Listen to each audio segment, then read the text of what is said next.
ರೇಣುಕಾಸ್ವಾಮಿ ಕೊಲೆ ಪ್ರಕರಣದ ಪ್ರಮುಖ ಆರೋಪಿ ದರ್ಶನ್ ಅವರನ್ನ ಬಿಡೋ ತರ ಕಾಣ್ತಾ ಇಲ್ಲ ಪವಿತ್ರ ಗೌಡ. ಪೋಸ್ಟ್ ಮೂಲಕ ಸುದ್ದಿ ಆಗ್ತಿರೋ ಕೆಂಪು ಸುಂದರಿ ಜೈಲಿನಿಂದ ಬಂದ ನಂತರ ಪೋಸ್ಟ್ ಮಾಡ್ತಿರೋ ಪವಿತ್ರ. ಹಾಗಾದ್ರೆ ಏನು ಮಾಡಿದ್ರು ಪೋಸ್ಟ್? ದರ್ಶನ್ ಬಿಡೋ ಹಂಗೆ ಕಾಣ್ತಾ ಇಲ್ಲ ಪವಿತ್ರ ಗೌಡ. ಪೋಸ್ಟ್ ಮುಖಾಂತರ ಮತ್ತೆ ಸುದ್ದಿ ಆಗ್ತಾ ಇರೋ ಕೆಂಪು ಸುಂದರಿ ಪವಿತ್ರ ಗೌಡ.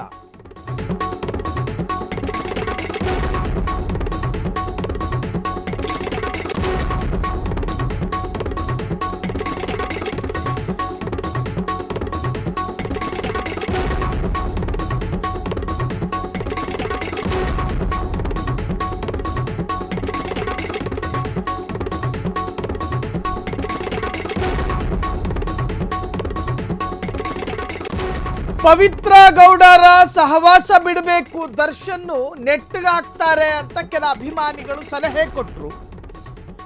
ದರ್ಶನ್ ಸಹವಾಸ ಬಿಡಮ್ಮ, ನೀನು ಸ್ವಲ್ಪ ಸರಿದಾರಿಗೆ ಬರ್ತೀಯ ಅಂತ ಪವಿತ್ರ ಗೌಡಳಿಗೆ ಕೆಲವರಂದ್ರು. ಹೇಳೋರು ಹೇಳ್ತಾ ಇರ್ಲಿ, ನಾವು ಮಾಡೋದನ್ನ ಮಾಡ್ತೀವಿ ಅಂತ ಪವಿತ್ರ ಗೌಡ ಮತ್ತೆ ಹಳೆ ಚಾಳಿನ ಮುಂದುವರಿಸಿದ್ದಾರಾ ಎನ್ನುವಂತಹದ್ದು ಈಗ ಮತ್ತೆ ಚರ್ಚೆ ಆಗ್ತಾ ಇದೆ. ಜೈಲಿನಿಂದ ಬಂದ ನಂತರ ಕೆಂಪು ಸುಂದರಿ ಮಾಡಿದ್ದೇನು ಗೊತ್ತಾ? ತನ್ನ ಇನ್ಸ್ಟಾಗ್ರಾಮು ಫೇಸ್ಬುಕ್ನ ಅಧಿಕೃತ ಖಾತೆಯಲ್ಲಿ ಮತ್ತೆ ಹಳೆ ಚಾಳಿ ಶುರು ಮಾಡ್ಕೊಂಡವ್ರೆ. ಪೋಸ್ಟ್ ಹಾಕ್ತಾರೆ, ಮಾರ್ಮಿಕವಾದಂತಹ ಸಾಲುಗಳನ್ನು ಬರೀತಾರೆ. ಇನ್ಸ್ಟಾ ಮೂಲಕ ಯಾರಿಗೆ ಕೌಂಟರ್ ಕೊಡ್ತಿದ್ದಾಳೆ ಪವಿತ್ರ ಗೌಡ? ಯಾರಿಗೆ ಕೌಂಟರ್ ಕೊಡೋದು? ಪವಿತ್ರ ಯಾರನ್ನೋ ಟಾರ್ಗೆಟ್ ಮಾಡಿದ್ದಾಳೆ. ಆಕೆಯ ಇನ್ಸ್ಟಾಗ್ರಾಮ್ನ ಬರಹಗಳು ಹಾಗೆ ಕಾಣ್ತಾ ಇದೆ. ಇನ್ಸ್ಟಾಗ್ರಾಮ್ನಲ್ಲಿ ಬರೆದುಕೊಂಡಿರುವಂತಹ ಸಾಲುಗಳು ಇನ್ಯಾರನ್ನೋ ಟಾರ್ಗೆಟ್ ಮಾಡಿಕೊಂಡು ಬರೆದಂಗೆ ಕಾಣ್ತಾ ಇದೆ. ಯಾರ್ದೋ ಹೆಗಲ ಮೇಲೆ ಬಂದೂಕು ಇಟ್ಟು ಇನ್ಯಾರನ್ನೋ ಶೂಟ್ ಮಾಡೋದು ಅಂತಾರಲ್ಲ, ಸೋಷಿಯಲ್ ಮೀಡಿಯಾದಲ್ಲಿ ಕೆಲ ಬರಹಗಳ ಮುಖಾಂತರವಾಗಿ ಮಾರ್ಮಿಕವಾಗಿ ಟಾಂಗ್ ಕೊಡುವಂತಹ ಪ್ರಯತ್ನದಲ್ಲಿ ಪವಿತ್ರ ಗೌಡ ಇದಾರಾ ಎನ್ನುವಂತಹದ್ದು ಈಗ ಚರ್ಚೆಯಾಗ್ತಾ ಇರತಕ್ಕಂತಹ ವಿಚಾರ. ಹಾಗಾದ್ರೆ ಏನದು ಚರ್ಚೆ? ಪವಿತ್ರ ಗೌಡ ಜೈಲಿನಿಂದ ಬಂದ ನಂತರ ಕೌಂಟರ್ ಕೊಟ್ಟ ಪವಿತ್ರ ಗೌಡ ಭಗವದ್ಗೀತೆ ಸಂದೇಶ ಹಾಕಿ ಎಚ್ಚರಿಕೆ ಕೊಟ್ಟಿದ್ದು ಯಾರಿಗೆ? ಏನು ಆಧ್ಯಾತ್ಮಿಕ ಚಿಂತನೆ! ಯಾರ ಮೇಲೆ ಕೆಂಪು ಸುಂದರಿಗೆ ಕೋಪವಿದೆ? ಕಾಣದ ಕೈಗಳಿಂದ ಕುತಂತ್ರ ನಡೆದ್ರೇನು? ಮೇಲೊಬ್ಬ ಕಣ್ಣೀರಿನ ಹನಿಗಳಿಗೆ ನ್ಯಾಯ ಕೊಡುವನು. ಬರ್ಕೊಂಡ್ರ ಬರಹ. ಪೋಸ್ಟ್ ಮೂಲಕ ದರ್ಶನ್ ಗೆಳತಿ ಟಕ್ಕರ್ ಕೊಟ್ಟಿದ್ದಾಳೆ. ಹಾಗಾದ್ರೆ ಆ ಕಾಣದ ಕೈಗಳು ಯಾವುವು? ಸದ್ಯ ರೆಗ್ಯುಲರ್ ಬೇಲು ಪಡೆದು ಹೊರಗೆ ಇರುವ ಪವಿತ್ರ ಗೌಡ, ಜೈಲಿನಿಂದ ಬಂದ ನಂತರ ಕೌಂಟರ್ ಕೊಟ್ಟ ಪವಿತ್ರ ಗೌಡ ತಡ್ಕಳಮ್ಮ, ಇನ್ನೂ ಒಂದು 6 ತಿಂಗಳು. ಭಗವದ್ಗೀತೆ ಸಂದೇಶ ಹಾಕಿ ಎಚ್ಚರಿಕೆ ಕೊಟ್ಟಿದ್ದು ಯಾರಿಗೆ?